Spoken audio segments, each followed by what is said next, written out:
Cela ne fait aucun doute, nous vivons une révolution technologique d'une ampleur titanesque. La convergence des NBIC, nanotechnologie, biotechnologie, informatique et cognitivisme est prometteuse et repousse les horizons si loin que notre imagination s'en trouve réduite d'autant. Dans un livre très étonnant, Informatique céleste, publié au PUF, propose en 4e de couverture que l'ordinateur ne peut pas être réduit à un simple outil. L'informatique irrigue la vie à laquelle elle fournit un programme.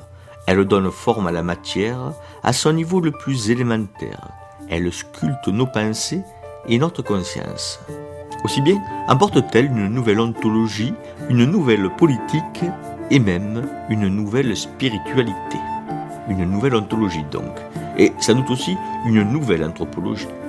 Cette prodigieuse transformation du monde a eu de prestigieux précédents. L'apparition du langage, l'avènement de l'art paléolithique, le néolithique qui fut sans doute moins une révolution qu'une transformation continue, et les deux premières révolutions industrielles. La première liée à la machine à vapeur et à l'automatisation de certains processus industriels, la seconde liée à l'électricité qui étendit l'automatisation et qui, comme la première, demanda quelques décennies avant d'être convenablement digérée par le secteur industriel. Dans cette liste a été omise, volontairement, la révolution moulinière du Moyen-Âge central, où l'eau est alors utilisée comme source d'énergie.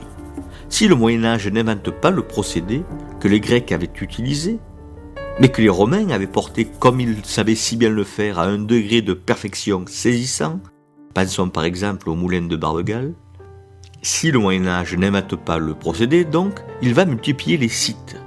Les moulins vont s'égrener les uns derrière les autres, ils vont parfois se voir plantés sur les bords d'un ruisseau temporaire, ou à peine ruisselant, où le meunier devra patienter que le barrage établi en amont du moulin se remplisse pour pouvoir activer son mécanisme.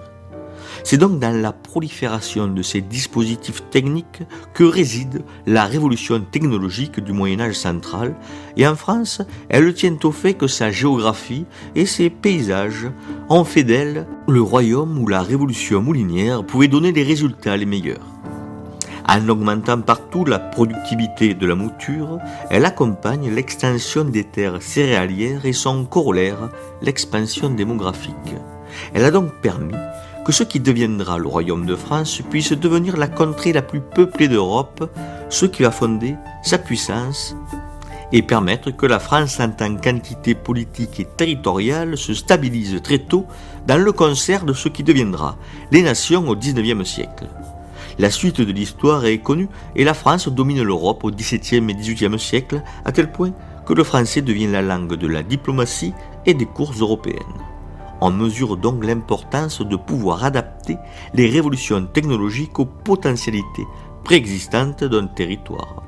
Et c'est ce qui advient aujourd'hui avec la Deep Tech, cette révolution technologique qui repose sur le Big Data et l'intelligence artificielle qui en France trouve, grâce à l'éminence de notre école mathématique et de nos écoles d'ingénieurs, un terreau propice. Dans un récent article de Vie économiste, nous avons le plaisir d'apprendre que Paris devient une place centrale de la Deep Tech. Au XXIe siècle, le monde reparlera-t-il français ?